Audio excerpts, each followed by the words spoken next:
Hello, welcome back to the Masonic Roundtable, a weekly program where Masons from around the world get together to talk about Masonic news and opinions in a friendly and social manner. The standard disclaimer applies. The thoughts and opinions expressed here are solely the opinions of the participants and do not represent any Grand Lodge statements or positions. Make sure you keep your conversations open for the public and on the level. To interact with us, we love seeing you live on Facebook and YouTube. Hello and good evening. The chats are always fun. We can't get to every chat, but remember your chat may show up in the show. And if you can't catch us live, catch us in the replay or in your favorite podcasting app. You know me, John Ruark, past master of the Patriot Lodge, number 1957 in Fairfax, Virginia. Next up, Joe Martinez, forever WM. You just totally threw me off because you've never called on me next. I thought I had like 30 seconds. Yes, hello, Joe Martinez. Still Worshipful Master, Manassas Lodge number 182 in Manassas, Virginia, member of Things and Stuff. And yeah, happy to be here. Woo. Happy to have you. Also happy to have Jason Richards. Hello, Jason. Hello, Jason Richards, past Master Vacation Lodge number 16 in Clifton, Virginia. Glad to be here tonight. Hello. Glad to have you. Also, glad to have Robert Johnson, man of high strangeness. That's correct. That is correct. Robert Johnson, past master of a couple lodges, and happy to be here this evening with friends. But is he also a high man of high strangeness? Maybe sometimes. Don't answer that. Definitely not right now. Plead the fifth. We are recording. And special guest for tonight, the one, the only, Chuck Dunning. Hi, folks. Hello there, brother. Riverside number 1331. Woo! Hey, Chuck. Hey, Joe. Oh. Hey, RJ. Hey, Jason. And John. Hey! John. Nobody cares. Nobody knows the trouble I've seen. Head over to patreon.com/the Masonic Roundtable if you, too, want to be a sponsor that supports the show. We love you guys. You're amazing. And you keep the show on the air for years to come. So thank you so much. And the more you contribute, the more Chuck Dunning you get. So keep it coming. Yeah. Keep it You coming. just made you made a mistake there, Joe. you run experiments. Some are winners, some are losers. There goes your audience. After empirical testing, the number of recommended Chucks is always fewer than one. Nice. So thank you guys so much. All right. Next up on our usual agenda, we have everybody's favorite evening show. Tarot card of the week.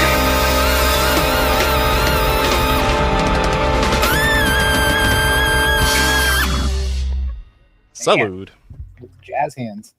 Mm-hmm. Love you, Joe Martinez. Amazing. Sometimes more than other times. Can't all Tonight, be winners. we're bringing back Torochi by Mr. Freiburg. Really cool deck based on very, very early tarot decks with a whole lot of skulls. And so tonight's card is Il Papa, also known as the Hierophant. Ooh. Look at that little skull. Look at that. Oh, he's a little scully hierophant. Yeah. Yeah. All right. Have some male pattern baldness going on. Ooh, that's me. Yeah. That's me down there. Right there. Yeah. Oh, you've gone monastic. I like it. Mhm. Yes. All right. So this is a good one for contemplation and meditation. When you think of the hierophant, you think Oh, of, yeah. Religious connotations, tradition. You think of those types of institutions. A few years ago, our good friend Mike Jarzabek did an issue of the magazine. He was a guest editor for Fraternal Review. A few of you have also done some guest editing there. And he had asked me to write a piece about the Hierophant in Freemasonry. And this was such a disjointed sort of idea that I really had to jump through some mental hoops to figure out how I wanted to write about this. But ultimately, I think without giving you the whole story, I came across this Hierophant as sort of being the higher self, and maybe listening to the as above in a weird sort of way. But yeah, spiritual wisdom, conformity and traditions, institutions. A good card for tonight for sure. Yeah, I like that call for the higher power. Good stuff. Anything else, Chuck, you want to add to that? One word that hasn't been used yet is transmission. The Hierophant is one who bears and bestows transmission of the tradition, of wisdom, of spirit. Yeah. Love it. All right, so tune into that as you listen to tonight's episode. Let's get right to the good stuff. Tonight's topic is contemplation and meditation.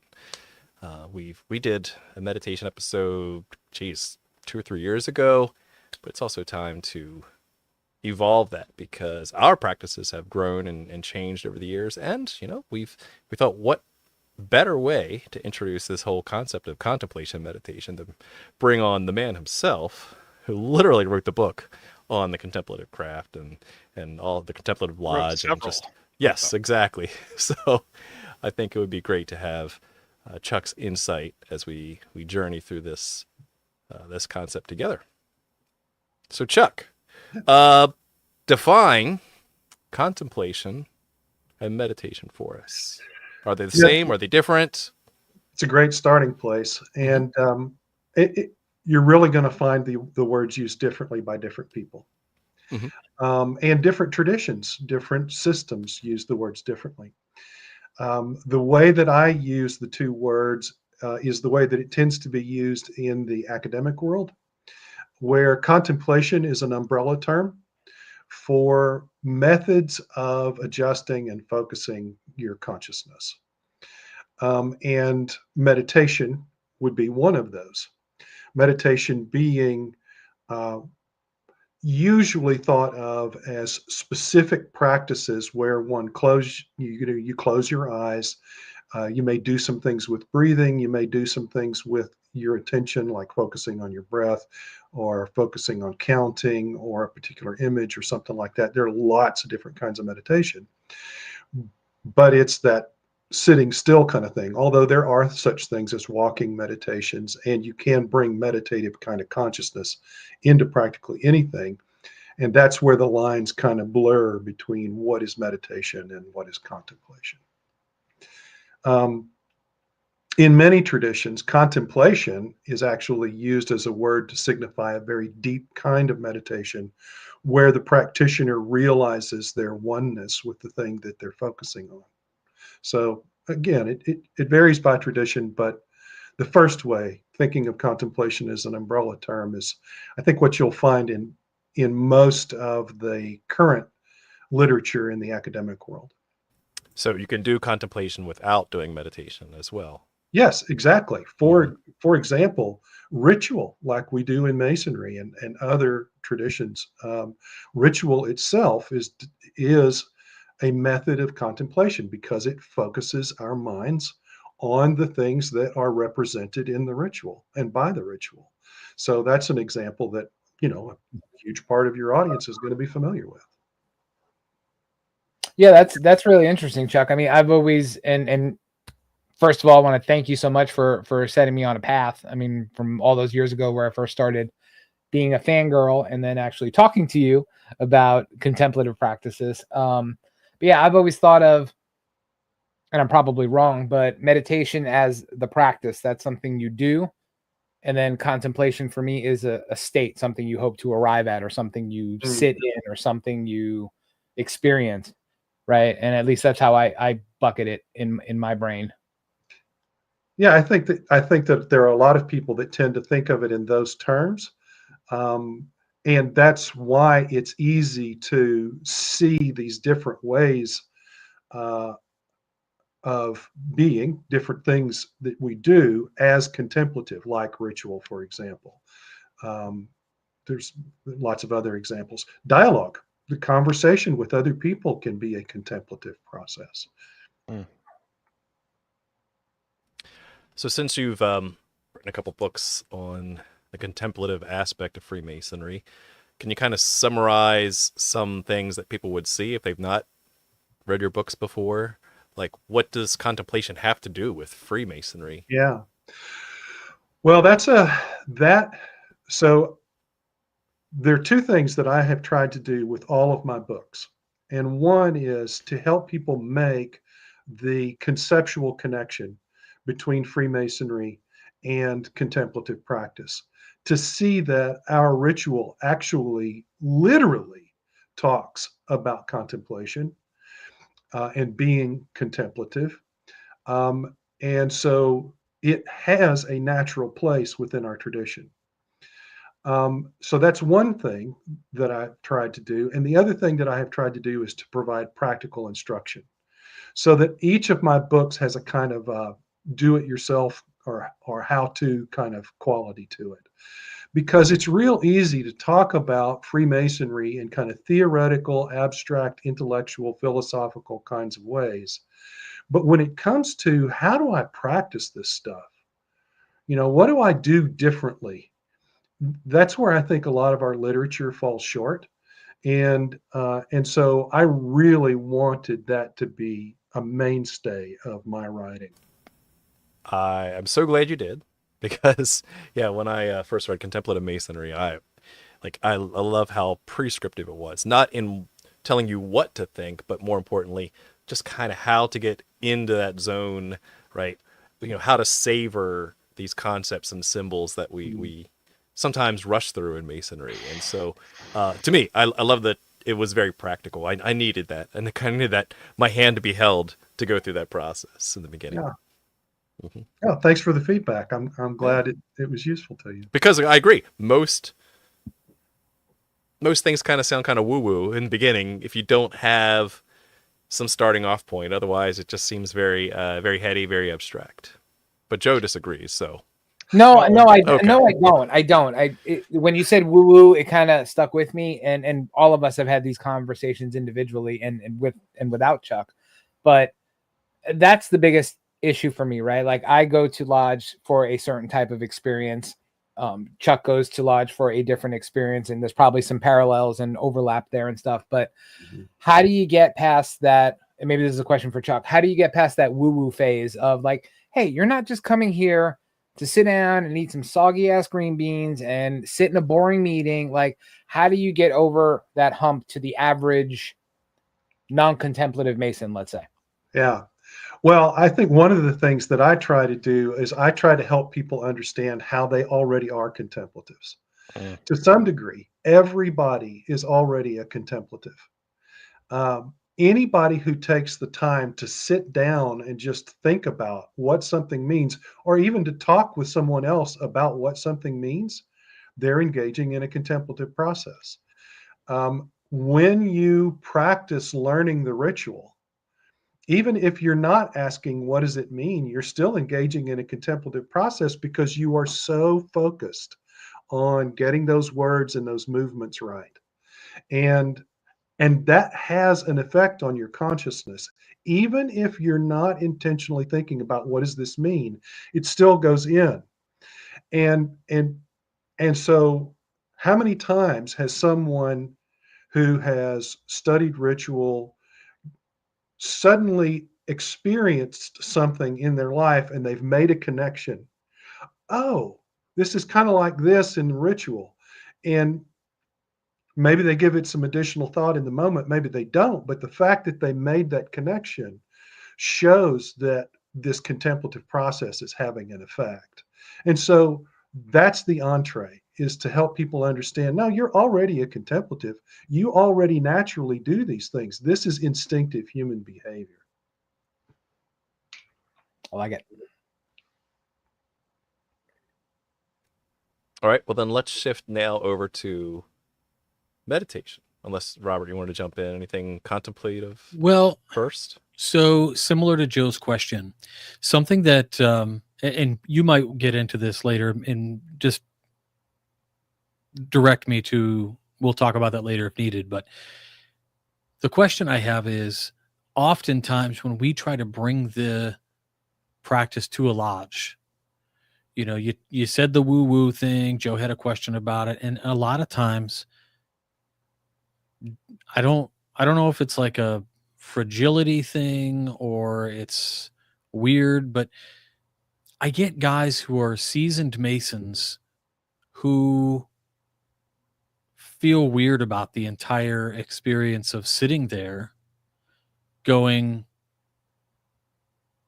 well, what do you mean? Like, for instance, before a Space Nova meeting, we say, we'll have our little kind of procession beforehand and we'll stand about the altar, make a few declarations.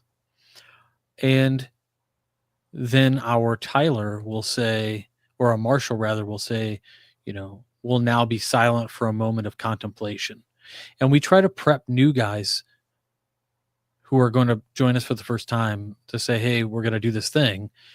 And it's surprising to me how many guys go, well, what do you mean? It's a very strange thing to me that it's either like not understood what's meant by this, or sometimes just the flat out inability to like participate based on, maybe their weird feelings about it. Like when a guy goes to a dance, he's like, I'm not going to dance. I'm going to stand over here. That's a great analogy. Yeah. I know exactly what you're talking about. And I think there are a lot of different factors that can be part of this. For a lot of us as men, we were taught that action is the most important thing, and to be externally focused, right? So we're supposed to be doers and we're supposed to be externally focused. And what happens inside of here basically is just supposed to support that. And if we don't see a direct connection between something else going on in here and being a doer and being externally focused, then we can kind of wonder, well, what's the value of that? And maybe that's even a little weird and not something that a quote unquote man should be doing. And so those are some of the factors that can be involved there. And then also, I think my experience over the years of working with different people, both as a therapist and as a meditation coach, is I'm pretty convinced that a lot of people have a very intuitive fear about doing inner work, about starting to open up some of that inside stuff. Why do you And think that taking is? a good look at what's going on in there. What was that, John? Why do you think that is? Because I think most of us realize at some level how little awareness and control we actually have over what's going on in our own psyches. And we like the illusion of thinking that we have more awareness and control than we actually do. This is one of the things that is a very consistent statement in traditions from all times and all parts of the world of inner work. They tell you, look, when you get into this stuff, you're going to learn things about yourself that you're not going to be comfortable with. And that's part of the process. And so it's no surprise that we have a kind of, like I was saying earlier, a kind of intuitive sense that can happen. Because look, we're all human beings, and we all know that we have thoughts that we don't want to have, and we have feelings that we don't want to have, and we have dreams, and we go, "What the heck was that?" And so we know that everybody knows that there are things going on inside of us that, well, maybe I don't want to take a good close look at that. Well, and we have the story that our ego tells, kind of the Yeah. outward facing of us. And I think there's a natural fear of any disparity that might exist between kind of the false self that we project and what's really under the surface. Yes. Yes. Well, doesn't that tie in then? I think Jason's point is great. Doesn't that tie into what you were talking about before? How like, hey, we're guys, and there is this conception that guys are supposed to be, to your point, all external, right? Like we're supposed to be tough, we're supposed to be the earner, we're supposed to be the man of the castle, all these forms that we're supposed to portray. Providers and protectors. Right. And I think that, to your point, I think many of us have been raised to Jason's point to not turn that eye inward, right? Because either it's not important, right? Because you just got to be the man, Mm-hmm. or there's an apprehension there that, exactly to your point, I don't like what I'm going to see or think about or contemplate, no pun intended, about the thoughts in my head. So I think it's a combination of, and it goes back to what Robert was talking about, because we do this, and Jason's seen it. We started doing a little bit of quiet contemplation in my lodge for a few years now. And there's still people that have been coming for years and years and years. Like, we get in the lodge and we say, hey, for those that are new, we're going to dim the lights. We're going to play some music, shut your mouth and think about things, leave all the outside world things outside. Mm-hmm. There's still people for years. And Jason will tell you, regulars at our lodge that still don't know to stop yapping, stop crinkling the candy wrapper. And, they think it's this quiet, happy time and jibber jabbering with my friends, but a lot of the people in the room, it's like, oh, okay, it's quiet time. I'm going to be quiet and center myself and maybe get ready for a halfway interesting lodge meeting. Yeah. But yeah, I think to your point, I think it's equal parts apprehension and ignorance, Mm-hmm. Yeah. And just on the apprehension point, I want to drill in on something that underlies what you and Jason both have just talked about, and that's the fear of change.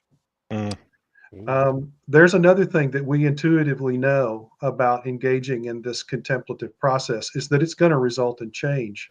Yeah. And of course, Masonry talks about change. That's what we're supposed to be, embracing change in a very positive, intentionally, wisely guided way. And this can be part of that process, but change can be scary. We've had 70 years of the fraternity, by and large, giving change lip service. Yeah. I agree. But there's comfort in the known. Yes, Why of course. change? That's someone else's problem.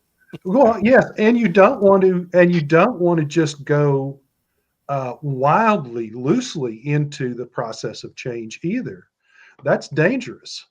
And so, that's why we have tradition and elders to help guide us through those kinds of things. Yeah.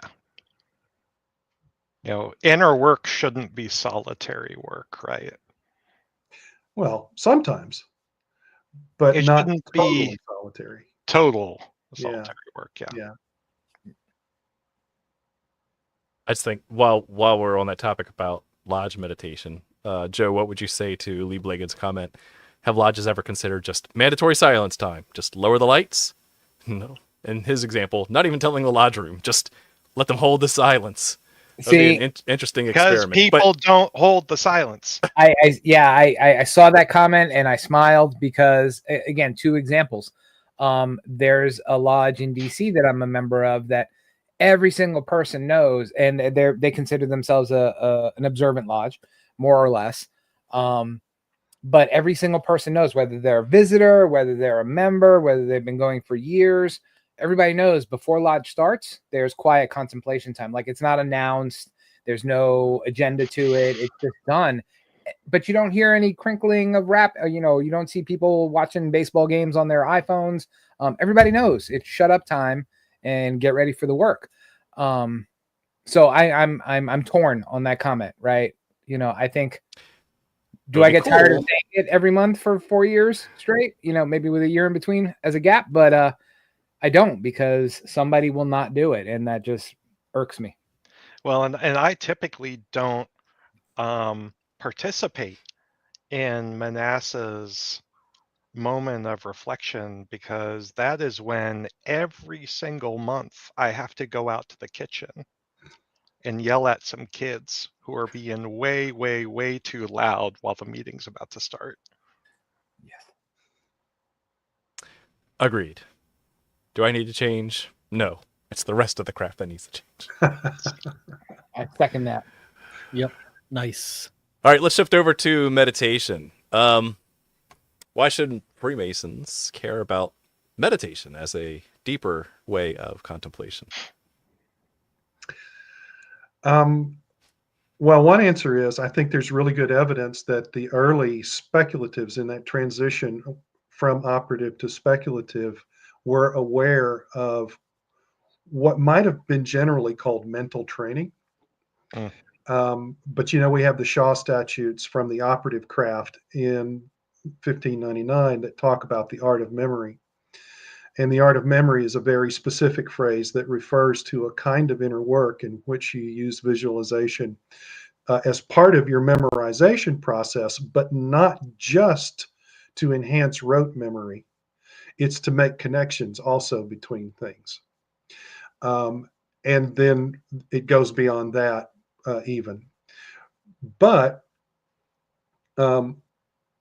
that was one of the things that the people that became the very first accepted Masons, like Elias Ashmole and Robert Moray and David Ramsey, they were interested in that sort of thing. I mean, we know from their personal communications and such that they were seeking out all of this esoteric knowledge about, what do people do with their consciousness in order to be able to accomplish some of these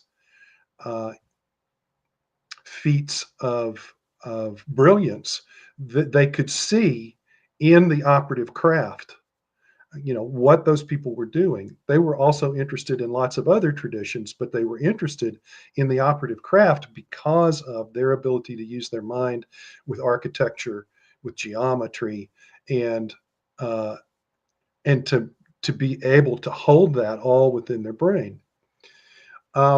So that's part of it.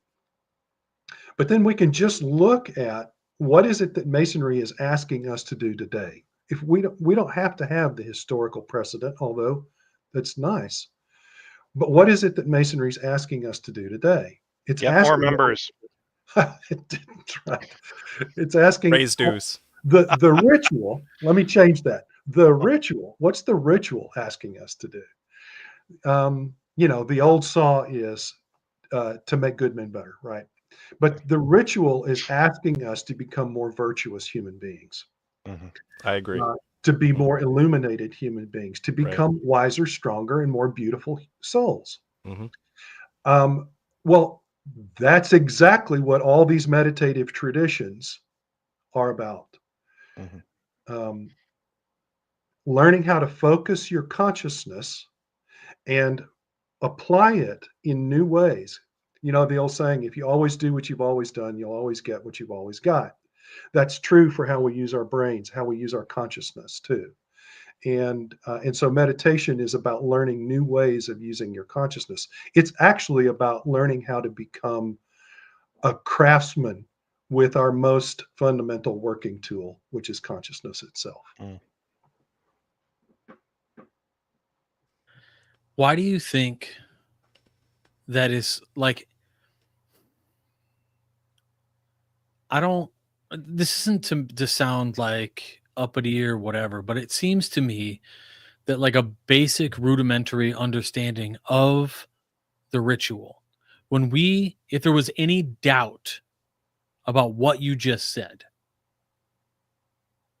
and yet at every, degree, you'll hear fitting our, thereby using these tools, fitting our minds as living stones for that spiritual building, not that place, not made with hands, eternal in heavens.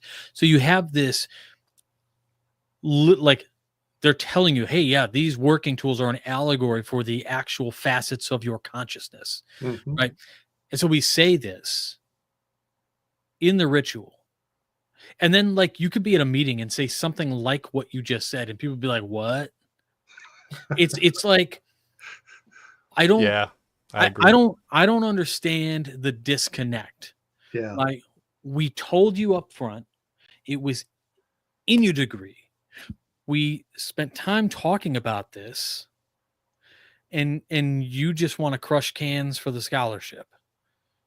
What's the deal, man? Yeah. It's a great question. I think Is- some of the go ahead. Do you think this is, maybe this is a sort of fundamental flaw in the way we present Freemasonry to our candidates?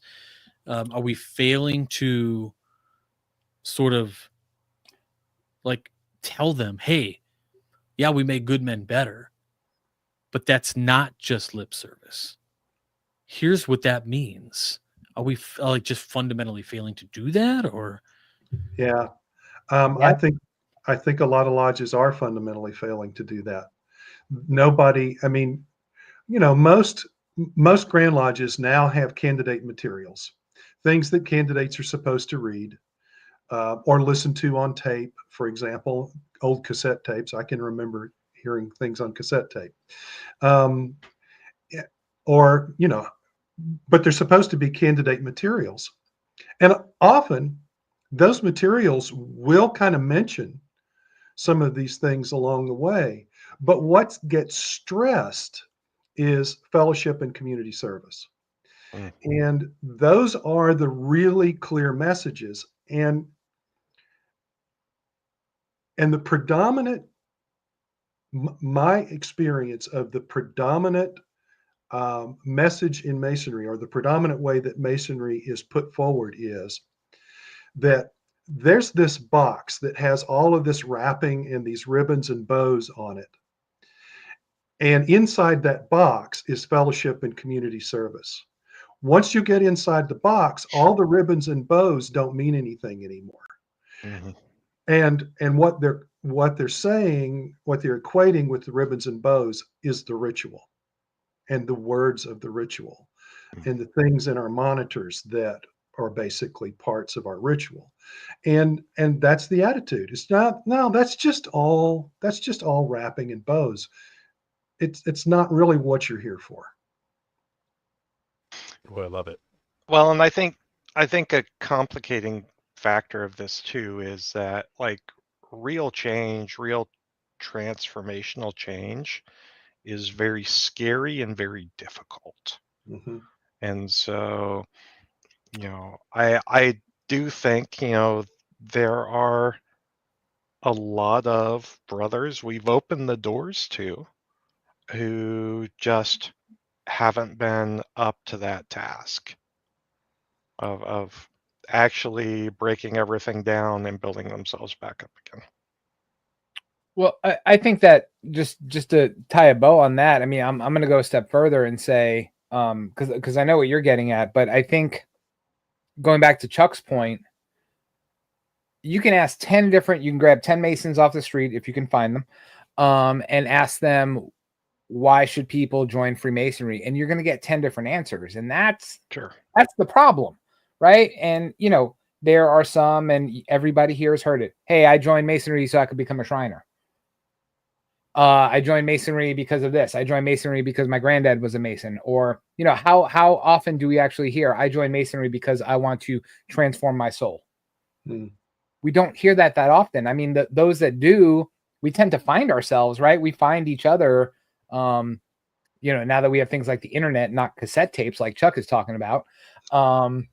We do tend to find each other. But like I said, most people don't join for that because, to Chuck's point, that's not what we're selling to prospective members, right? We're selling fellowship, a place to give your money and charity and time and resources, and a place to be social and communal with other dudes.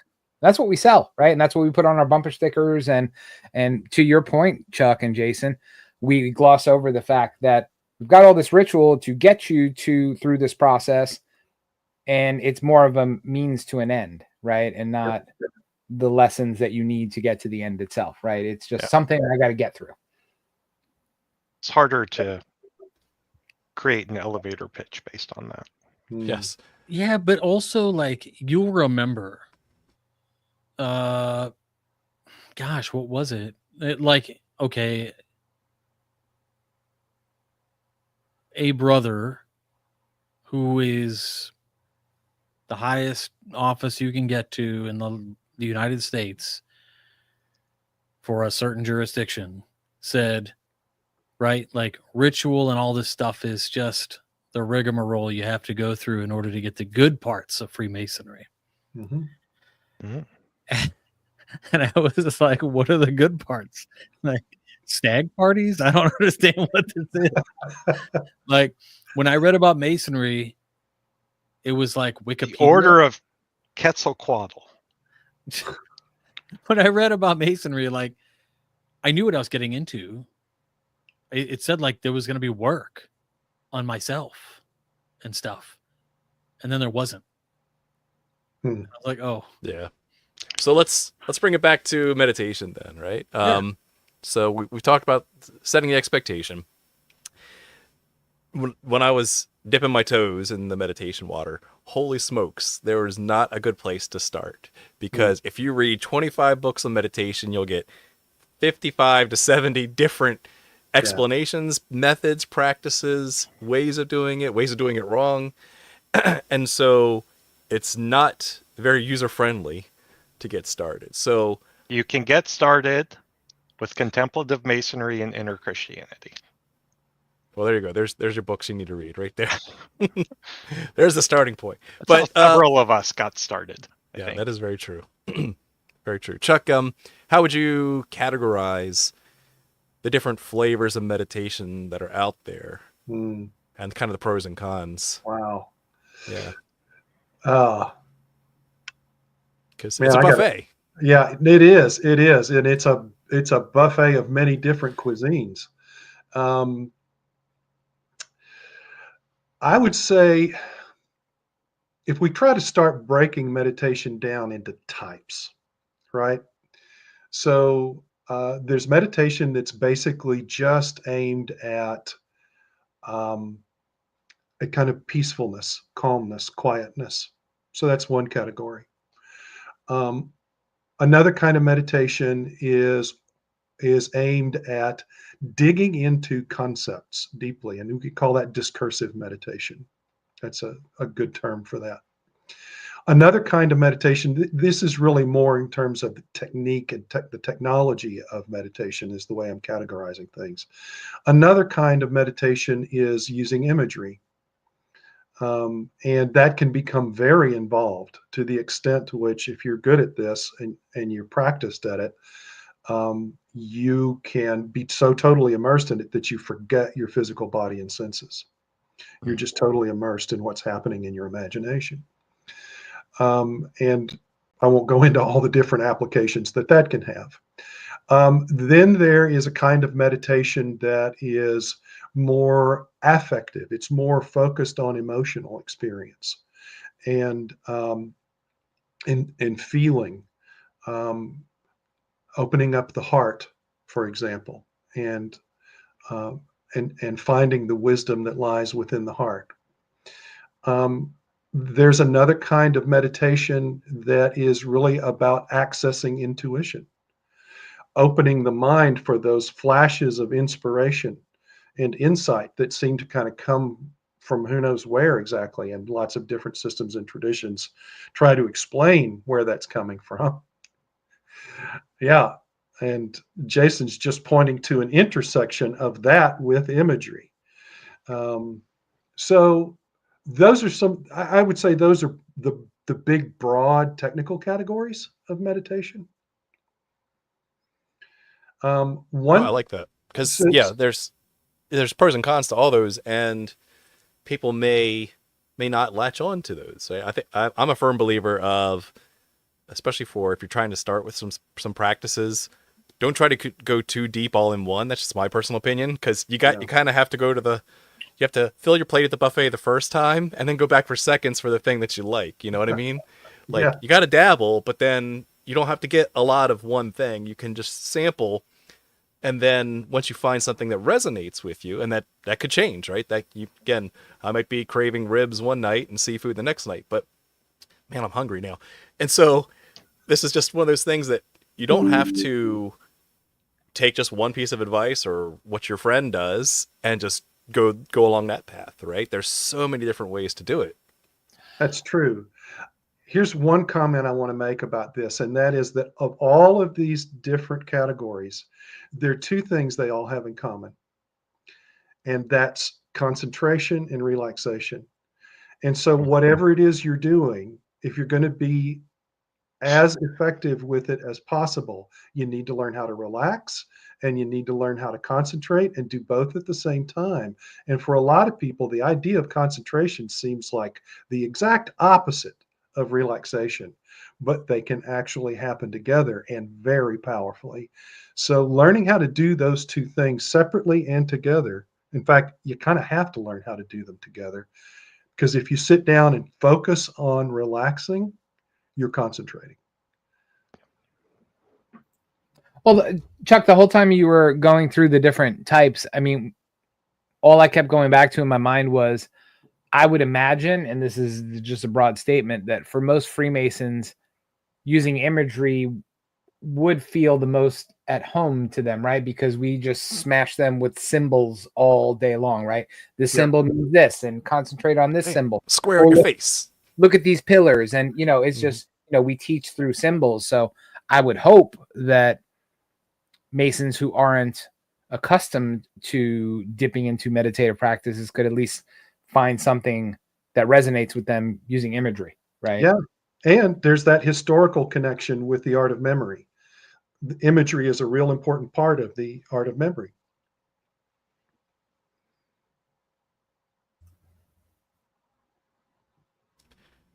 Let's see.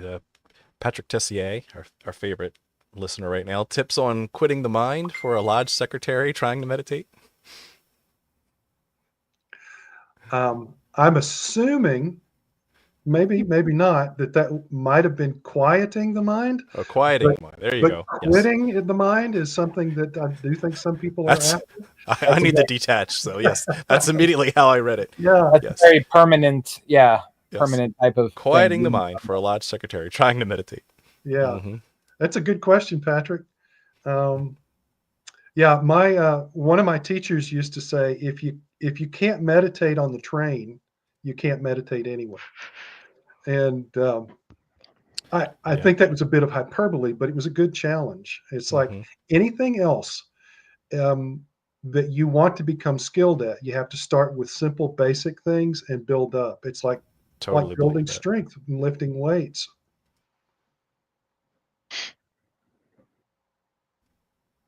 Yeah, I just remember there was an interview years ago. I wish I could find the source of it, where they were interviewing a Tibetan monk on meditation. They're like, well, like, how do you do it? Like, how often do you meditate? He says, I'm meditating right now. I'm like, what do you mean? It's like, I'm always meditating. How do you do that? It's like, well, I think what's interesting for Brother Patrick, as a lodge secretary myself, the thing is right, you probably don't eat dinner.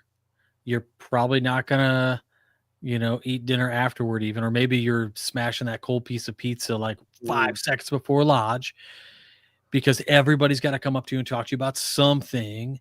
And then in the interim, when we as secretaries are sitting there, right? Like, let's say the lodge is getting ready to close. They're going through the ritual. You're a secretary, you're an officer, you're standing up. Are you also taking notes? You doing your thing while the guys, junior or senior deacons closing the, taking charge of the lights? Are you doing work maybe when you should be like trying to be centered and focused? I know I do it all the time. But when they call for that moment, right? Like, it's important to kind of go, yeah, I'm going to sit here an extra 5 minutes or something at the end of tonight to do the things that I wasn't doing when we were in our contemplative session. And, just with all types of contemplative practices, I always just come back to something I think, I learned a long time ago, which was, thoughts kind of come and go. don't like dwell on them individually. Oh, Like yeah. even if you're rapidly switching, like, oh, this dues notice came in, I got to make a note to put that in the register. Like, okay, yeah, cool, whatever. Like, let it go. But even if you can't get to the silence, I found for me what's useful is to at least just kind of let 10 things drift on. And if I get, a full minute in there, then it's something. I think it's a good segue, right? Because I know we all have some different practices that maybe we want to explore or not. But that was, for me, one of the biggest hurdles with most of these practices to concentrate and relax and to kind of let the monkey mind go. That was really hard for me because I'm always in thinking mode. I'm always running at 100%. And so the hardest part for me was just to give myself permission to not think for a minute, right? To let it go. And I had to like visualize just swiping that thought away. As soon as a new thought comes in, I'm like, oh, get out of here, right? Swipe left. Get it out of here. Right. So that's really good advice, RJ, in the sense of just the basic foundation to Chuck's point is like, can you still your mind for a minute? It doesn't have to be religious. It can be just, can I just sit and not be engaged? I could be present, but not engaged in all of the swirl around me. And that's, to me, that's the hardest part. That took me a year and a half at least just to get past that point, just when trying to practice. And I've heard too, it's also, meditation is also like building a muscle that, once you have to do it enough so that you build up this training to be able to fall into that state a lot easier, right? There's some good chats tonight about, some of the positive effects that they've had doing meditation. And sometimes it's like chasing the dragon, right? Because you'll have this one amazing meditative experience, and yet you may not get that same thing for years later. But you're like, oh, I was so close. And so how do I do that without forcing it? That's also been a challenge of mine. I think you have to really, get rid of your expectations. Because I've had contemplative sessions that have just been incredible. I've had others where it just wasn't happening, and you never know like what experience you're going to get. Yeah, to go back to the exercise analogy, for those of us who have some sort of a fitness routine or something like that, how you can go to the gym and some days it's just not happening. But there's still value in going through the process. You're still benefiting from it in some way. And the same thing is true for meditation.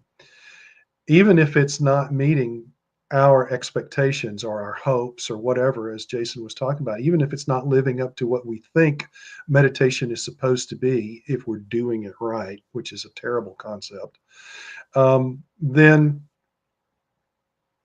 we need to understand that it's still having a benefit. Something that you've all talked about here, or several of you have talked about, is this catching yourself, becoming distracted, essentially.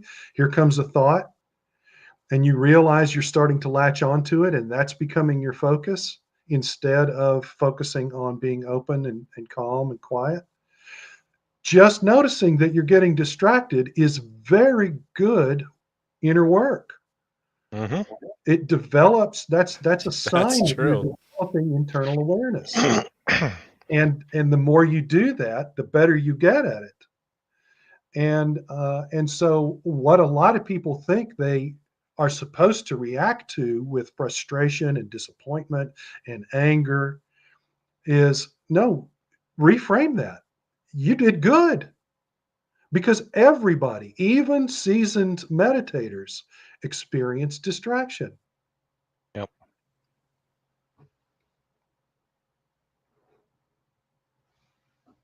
What were you saying, Chuck? I wasn't paying attention. Of course. matters. Good. You caught yourself. Yes. Yes. All that matters is you tried, Joe. Let's, I should And get failed. That, I should get that Tried tattoo. and failed. I tried. Nice. And then there's, I find, so I like how it can be secular in the sense of there's all sorts of benefits, wellness benefits by just having a practice of meditation, of calming, stilling the mind, refreshing yourself, hitting the reset button, trying to remove your distractions, and you can feel recharged after doing that. And so that's a very simple way. Again, not woo-woo. It's supported by all of the general wellness and medical practices out there, right?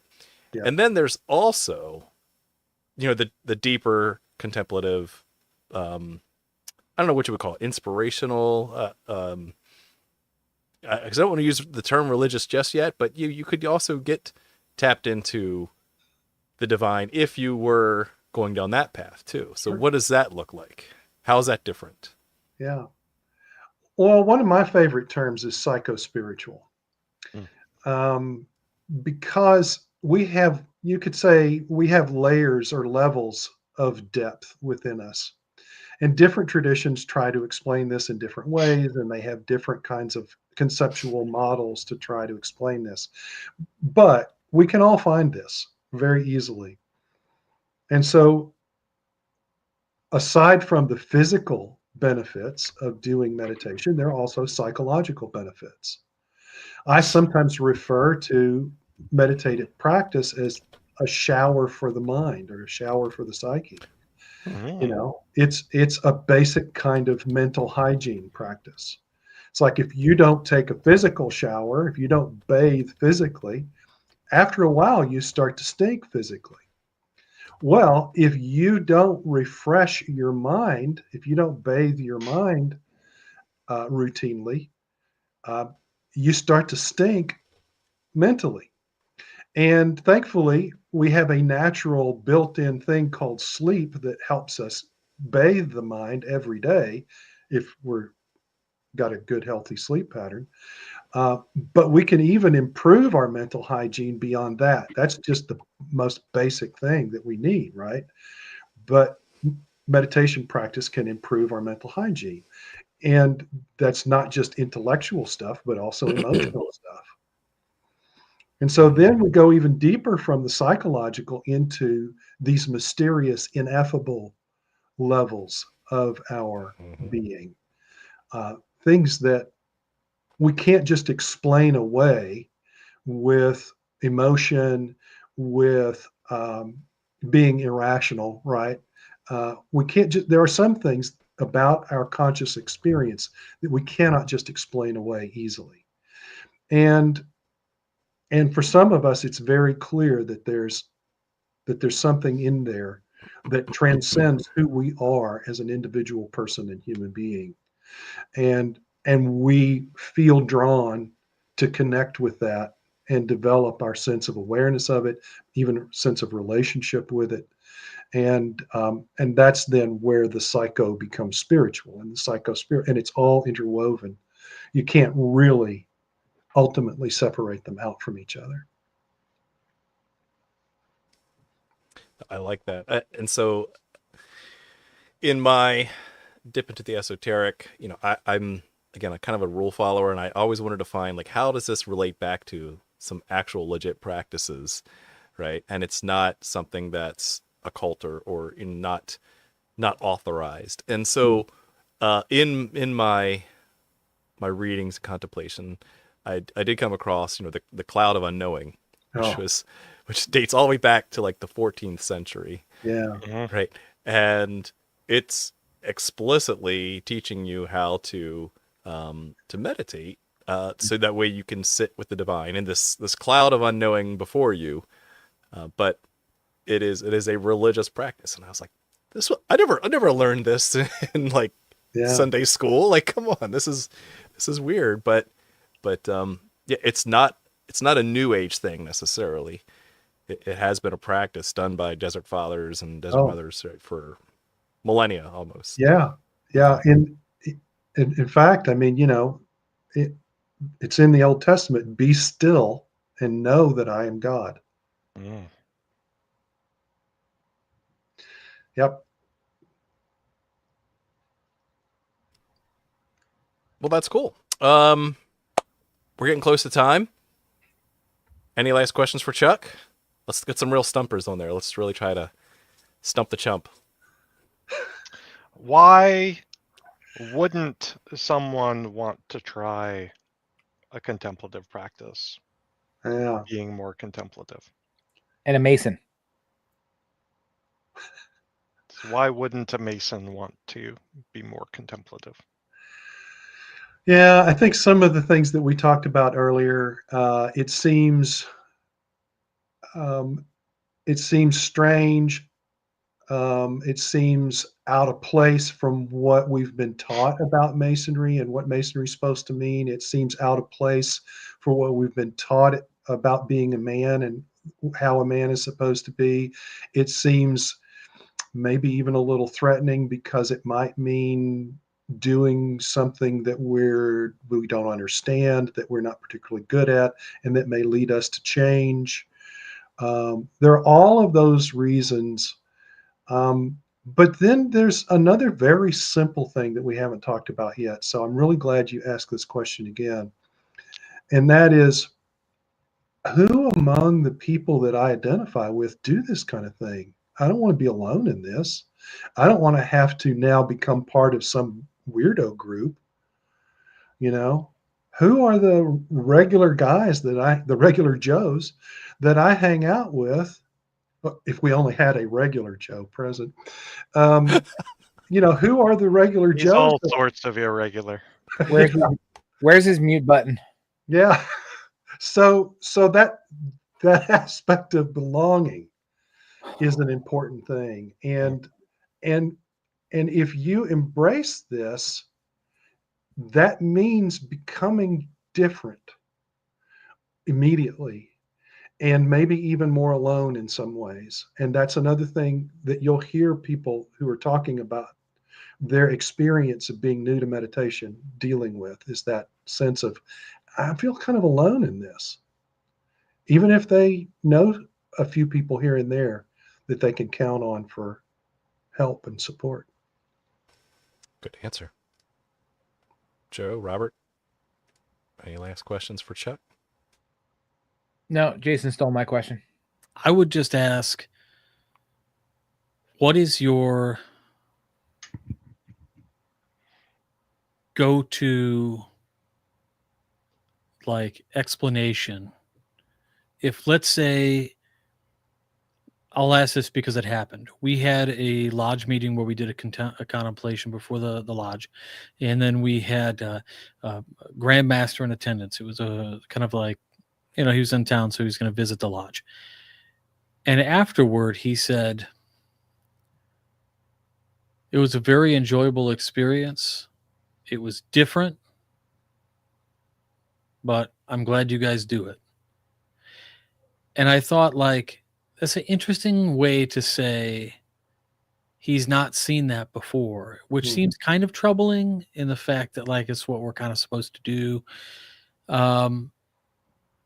What's the best, way to open up a dialogue maybe that you could think of, a couple sentences what do we ask of leadership when they're just not familiar with it, or maybe we want to look for advocacy with these types of practices? Yeah, great question. So one of the things that I try to do is just be more focused on asking questions than giving answers. Okay, in our ritual, it talks about how truth is a theme that we should contemplate. The truth is the foundation of all of our virtues, and it's a theme that we should contemplate. What do you think that means? What's the ritual saying to us there? And so asking that kind of question draws attention to lots of things. One, that we're not talking about something that's outside of Masonry. it also engages the other person actually in a contemplative process, right? And now they're thinking about what the value of contemplation is and trying to say to you, the person who's trying to advocate, what they think the value of contemplation is.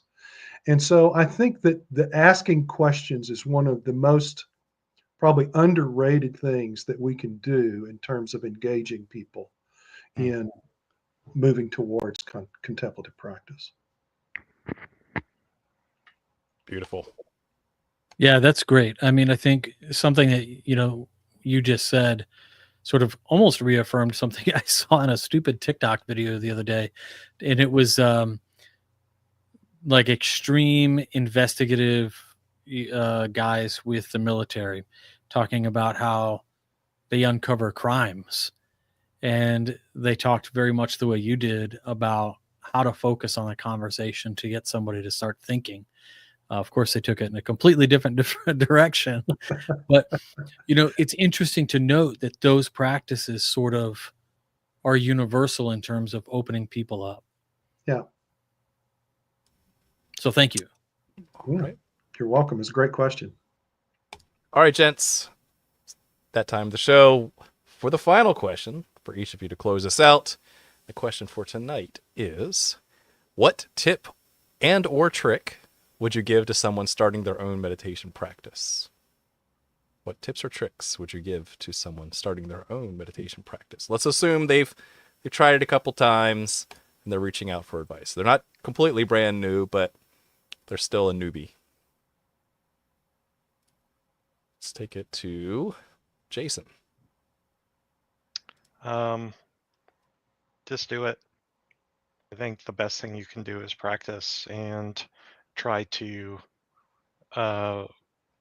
establish a consistent practice. So you don't have to meditate for a long time, but just getting your mind comfortable with sitting in silence is a great step in the right direction. For me, I think my biggest stumbling block has been on consistency and setting aside that time to do that on a regular basis. So the old Nike model, right? Just do it. Yep. I like it. All right. Joe, how about you? Tips or tricks? Yeah. I mean, I think some good ones were given already, but I would say start small. Don't think that you're going to have a contemplative session that's 90 minutes long and you're going to become transcendent and the world's going to change colors and stuff. So definitely start small. Pick a small symbol or a small thing to contemplate on, or a piece of reading that you found interesting, or something about ritual that piques your curiosity. So start small, and then to Jason's point, create a consistent time and space to do this, whether it's when you wake up in the morning or right before you go to bed, or when you have those moments, 5 or 10 minutes a day where you can just sit and devote to it. And then I'd say the last one, which I think a lot of people don't do, is journal your experience. Write down the impressions that you have, any thoughts that you that pop through your head, or anything that spoke to you during these small, brief contemplative sessions. Write it down and then refer back to it. It's a great tool to help guide your journey. And then if those don't help, buy Chuck's books, and then you'll be great. Obviously. Boom. I was gonna save the plug to the end, but hey, you know what? Your timing is great. Boom. Right? Where would we go to find Chuck's books? That's right. You go to chuckdunning.com or all of our bookcases. Yes, or break into Joe's house and get all the copies. Yes, all the copies. Yes, but they are certainly, if nothing else, they are certainly books that should be added to every Mason's library, and often given to new Masons. So, thanks for your service to the craft, Chuck. All right, Robert, tips and tricks. So tips and tricks are, I think a lot of this happens really well within groups. I know Chuck has extensive background in facilitating groups in a multitude of different levels in his professional and Masonic career. But even if you're not in available space to say attend a Masonic meditations or whatever, it's important to understand that there are, of course, the books are great. Um, Daily affirmations are great. Um, if you're looking for assistance in meditations, check your local public library. You'll find that there are meditation groups, there are quilting groups, there are there's groups of people who want to do this together. Um, there are awesome guided meditation apps. Check if you're employed with a company, you likely have access to a number of different free mental health services. A lot of them come with things like where I work. I registered with my work email and I have Headspace for free. Like the ultimate tier of it is just free. I've had it for 6 years. Um, so you may have some things like that. Also, if you have health insurance, your health insurance probably has some sort of benefit if you ask about it, or within your Live Well app or whatever it is. There's probably guided meditations loaded into the app already. It's a best kept secret amongst, I would say, healthcare in general, but also with mental health. All of this is not like some sort of hokey, weird woo woo thing. Uh, this is a 5,000-year-old practice. Uh, you know, as far as medicine is concerned, a 5,000-year-old practice that is absolutely real and beneficial.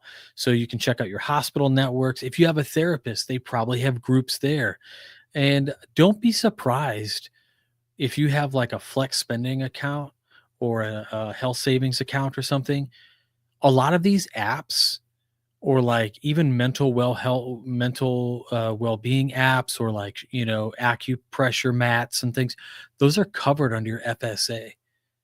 That's crazy because it's real and it works.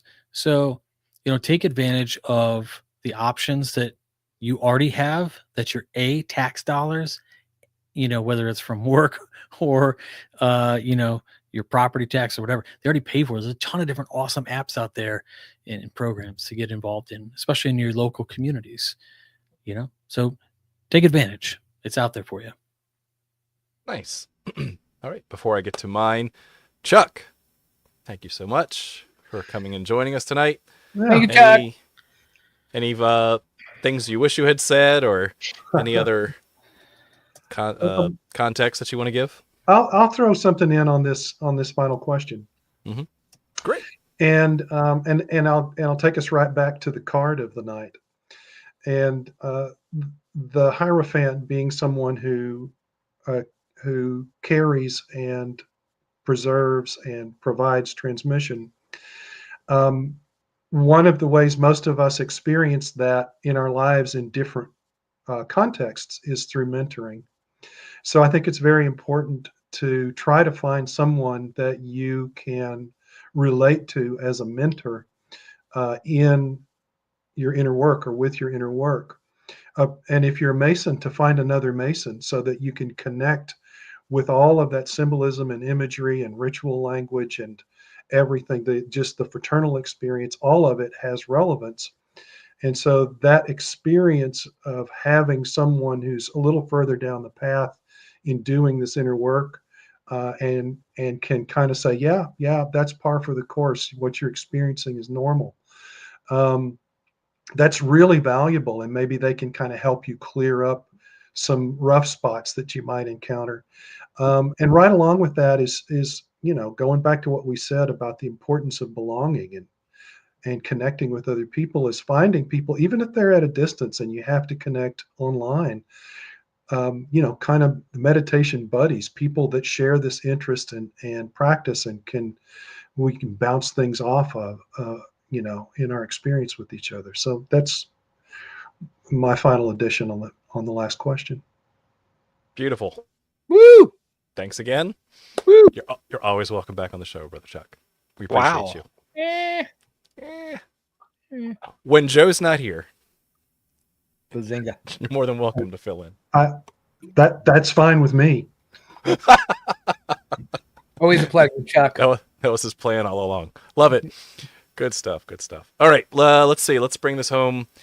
For me, the only thing I would add is don't expect results right away. This stuff, it does take time, especially for the Western mindset of where we are and just all the chaos around us and all of the, like we talked about earlier, the false self that we have to project into the world.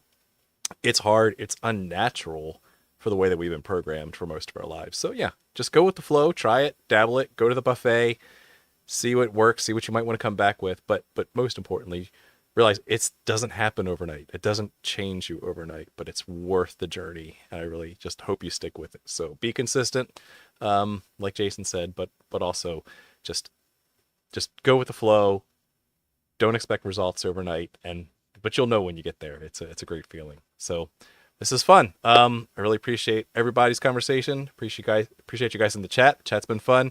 And thank you all very much for watching, and keep searching for more light. Have a good night. Wow.